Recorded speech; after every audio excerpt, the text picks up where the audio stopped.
Hey guys, Joe here. Thanks for checking out another video on the channel. Still healing from the knife wound, but what can you do? Smith & Wesson, they've been producing a lot of guns, especially during the entire COVID thing, because as you can see, made in the USA, a US-based company is able to pump out more firearms.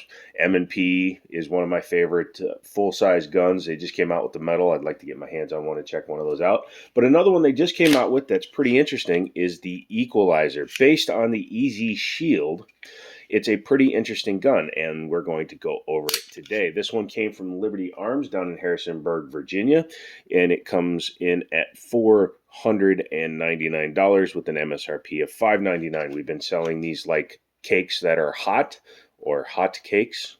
We like alliteration here, and I can see why. Now, straight up, I'm not a huge fan of the EZ just because of this, but that's a minor nitpick, and we can get around that. What is the Equalizer? Well, the Equalizer takes the idea of the Micro 9 and tells it to take a hike.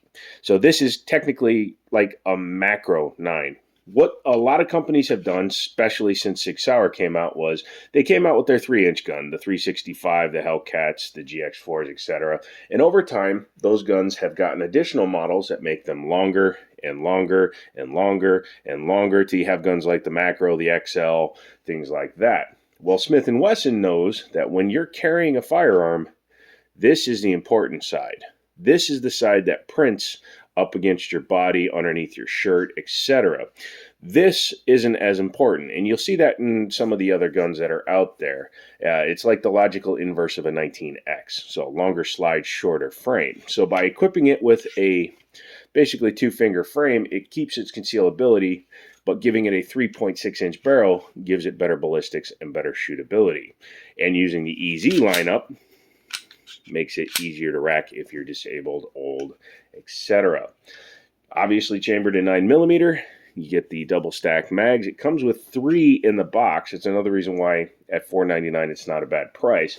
You get a 10-round, a 13-round, and a 15-round magazine right out of the box. Additionally, you get an UpLULA. For those of you that don't know, these are wonderful. They help you load your magazines, especially if you're like me, you have nerve damage, or if you're out in the cold and you just don't want to do it. So that's a $45 add-on at the price.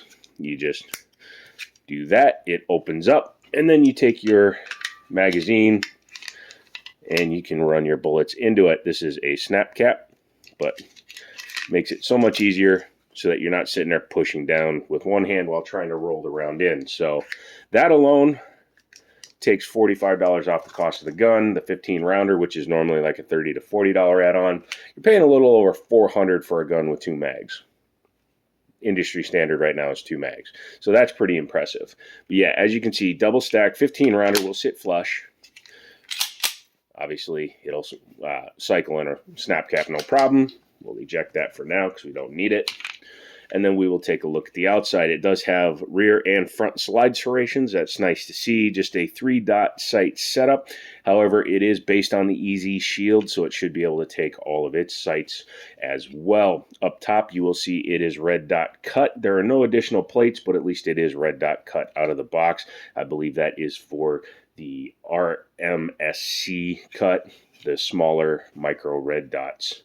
You will notice one thing back here. And those of you that know will already know why it is completely smooth back there. Here's another little bit of a hint. If you haven't figured it out, we'll talk about it in a minute. So, single action only, polymer frame, steel slide, 9mm with decent size and decent barrel length. Pretty cool. This one has the manual safety options. You can get it without it as well. Runs 1911 style. So you have up for safe, down for fire. When it is up, you can still manipulate. So if you want to load the gun while it's on safe to add that extra layer of personal protection, that's cool. It does have this grip safety. And the reason why I dinged it in the beginning is because unlike a 1911 safety or even an XD safety, this is backwards. The memory notch and everything is up here. Now, when I go for a high grip on a gun, I can actually completely miss, because the web of my hand wants to be up here. I can completely miss the top of the Grip safety, it's better to have it down here where your palm actually sits so that you can get better contact with it. Now, is it going to stop you from getting the gun to fire every time? No. Although in dry fire, I have had a couple of instances where coming up really high on it, it won't engage unless I get a really good grip, and then it will go. Little nitpick, a little bit of training will get by that, no problemo. The magazine release is reversible, but it is not ambidextrous out of the box, and neither is the slide lock slide release, just the safety, which is good enough because this is a very important thing.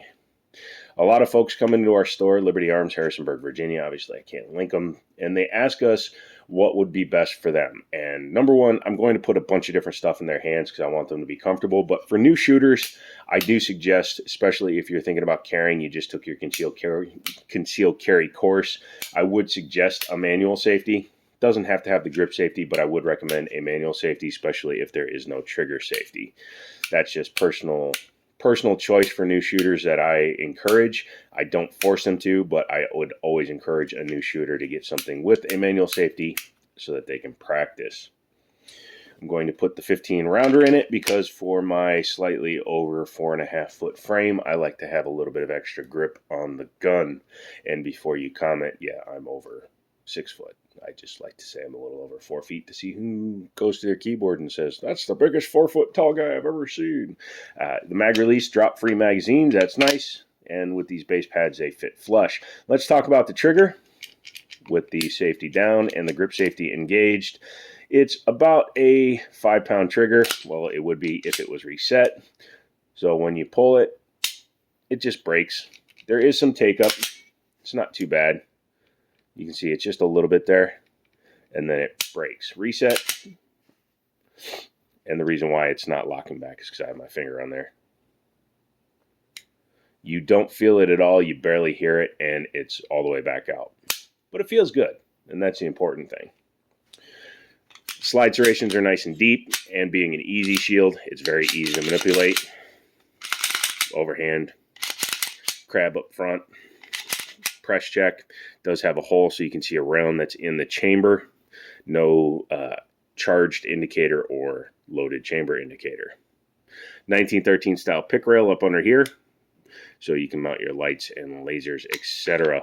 Let's go ahead and take it apart before we do that. Make sure it's clear one more time.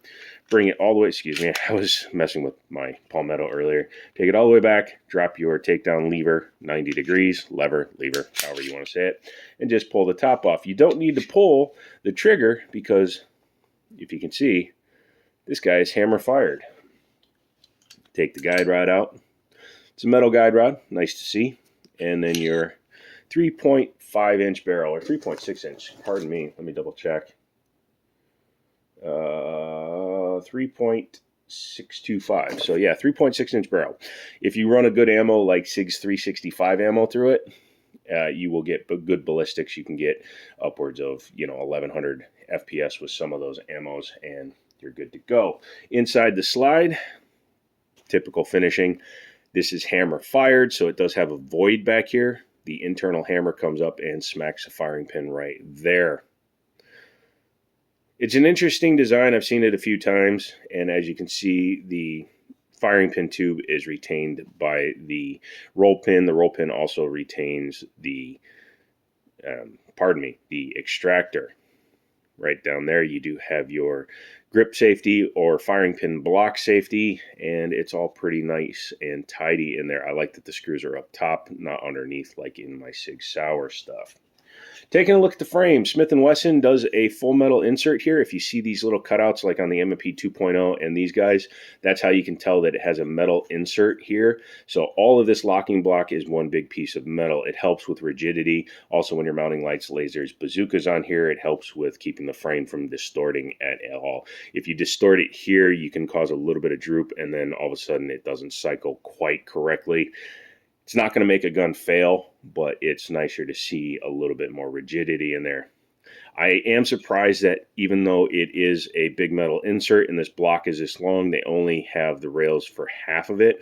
I would have liked to see the rails come all the way back. Again, just a small nitpick. I'm sure the gun runs fine, and maybe for the EZs, it's easier if you have a smaller bit of rails. take it or leave it. Overall, pretty nice construction in there. I like the grip texturing on the panels here. It's not overly aggressive. Personally, I like more grip up here, and I like a go pedal, but that's just me. You don't have to have that for a carry piece, I guess. Let's go ahead and put her back together. In order to do that, there are a couple of tricks I'm going to point out as we do this. But number one, put your barrel back in. Number two, when you look at your guide rod, you will see that it has two flat spots on it. Those need to be vertical when this guide rod is inserted because of the design of the frame. It needs to sit like that so it can clear the internals of the gun. So the flats need to be vertical. Go ahead and take your slide and your frame. You have to make sure to keep your hand off this because with your hand on it, you see it brings up the firing pin block or the grip safety or the drop safety, whatever you like to call it. But when you do that, it actually will stop the gun from going back together. I learned that the hard way. So as you can see, it goes together fine like that. But if you have your hand on the grip safety, because I usually reassemble like this, it locks the guns. But when you don't, it runs fine. So make sure you have your fingers off the grip safety, reassemble it, put it back together, and make sure that it functions. See what I mean? Just hitting the bottom of the grip safety is not always enough to disengage it. But again, that's just a personal thing, and I'm sure I can get around it with some training. So what do I think of the equalizer? Is it worth $500? With the accessories it comes with, the extra mag and everything, yes. A Sig Sauer 12-rounder for a 365 costs $50. So if you apply that logic, $50, $40, $90, $409 for the gun, basically. It is an easy shield at the end of the day, but it's an easy shield with 15-round capacity and an optics cut. So I think it's definitely worth checking out. Come down to the store. We have 3 in stock as of the time of filming this video, and they are acquirable if you decide you want to order one. So come on in, say you saw me, enjoy the gun, let me know if you have one, how it shoots compared to a regular easy shield, and yeah, that's about it for this one. Thank you guys so much for watching the video. Don't forget to get subscribed, hit the like button, the comments. I love to hear all the things you guys have to say, especially the goofy guys out there. Come back for the next one, and as always, I'll talk to you later. Bye-bye.